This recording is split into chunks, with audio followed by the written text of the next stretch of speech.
ปีนี้พิเศษก็เรียกว่าป้องกันนะครับเพราะหลายท่านที่เพิ่งสามารถสมผลสำเร็จก็ได้แก่องค์เรียนมสสมสารวัตร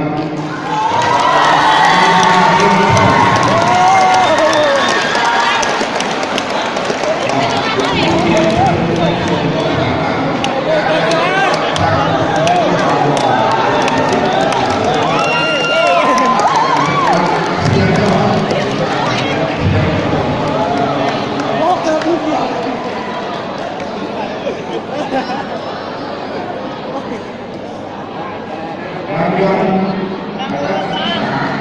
สำหรับสัตว์ชนต่อไปมอเจ็ดก็วิชาภาษาลาววรรณคดีได้แก่งานวันสุดดาอะไรแสงทองกัน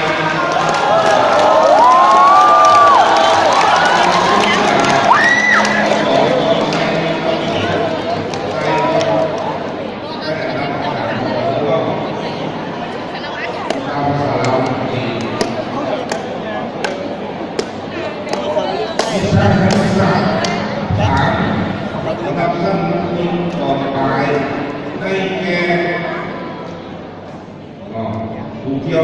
คือเป็นนักแข่งขันในปี2045ก็บริษัทมอซีได้รางวัล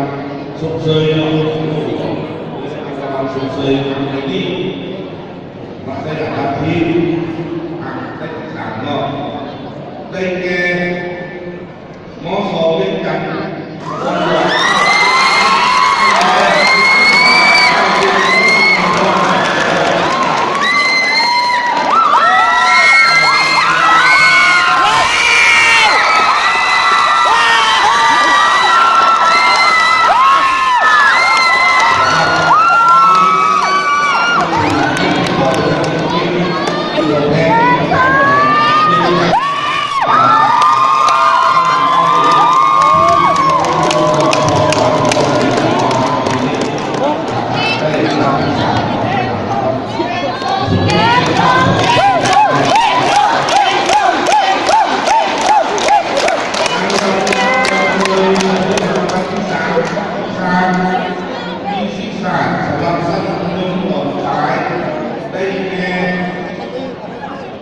มอส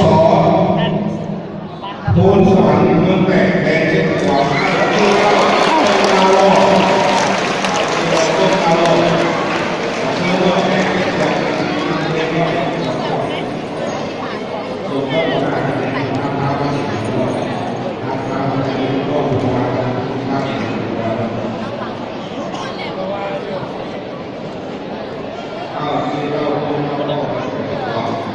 รางวัลที่สาม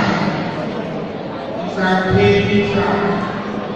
สนับสนุนต่อสายหรือเด็กได้แก่โรงเรียนมอปลายพรสวรรค์ผ่านเสียงแดง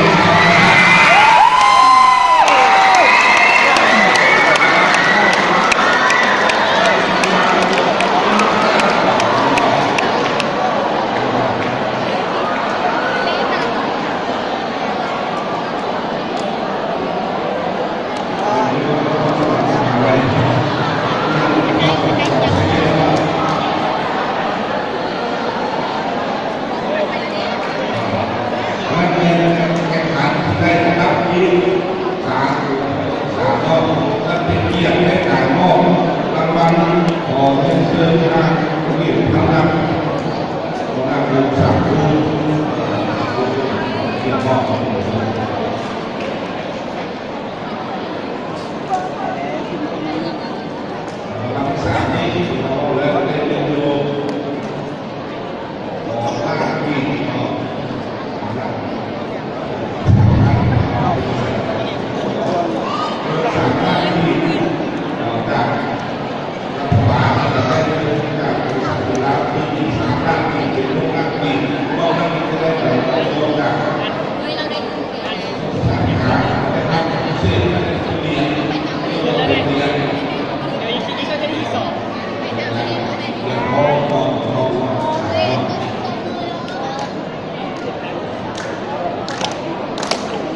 ได้รับรางวัล